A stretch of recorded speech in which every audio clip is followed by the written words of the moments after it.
November 9th, 1861. A three-column, four-page paper appeared in Bloomfield, Missouri, published by 4 Union soldiers, all enlisted men with that gentlemanly rank known as private. Although this first issue was also the last, they hardly knew that they'd chosen an enduring name and established an equally enduring tradition, a soldier's newspaper by soldiers. During the Civil War, 3 other editions of the Stars and Stripes appeared, short-lived and unrelated, but they were all written and edited by the men themselves. World War I came half a century later. This time, America was fighting a foreign war. The Yanks were over there. They were going through endless drills, drudgeries, and waiting. They wanted to know what for, what's happening, and what's going to happen. These strangers in a strange land needed a voice. They got it. For the first time in military annals and journalistic history, a full-sized official Army newspaper was born, blessed by none other than the chief himself.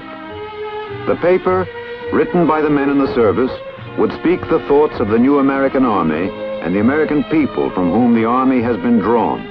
It is your paper. Good luck to it.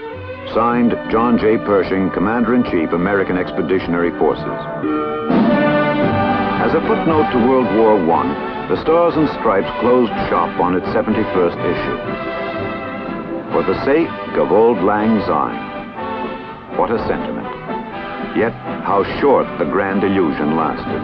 24 years later, the Yanks had to cross the Atlantic again to finish the unfinished business of World War I. April 18th, 1942, the Stars and Stripes reappeared as an 8-page weekly. It had a great tradition. General Marshall quoted General Pershing, stating that no official control was ever exercised over the matter which went into the Stars and Stripes.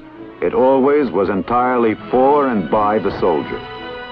This policy, Marshall declared, is to govern the conduct of the new publication. A soldier's newspaper in these grave times is more than a morale venture. It is a symbol of the things we are fighting to preserve and spread in this threatened world. It represents the free thought and free expression of a free people. From war to war, the one thing which is universal, familiar, unchangeable, is the American soldier, who is not out to conquer the world, but always longing for home. Wherever a single GI is still away from his soil, his paper is there with him, bridging the gap between the temporary state of war, cold or hot, and the cherished tradition of peace.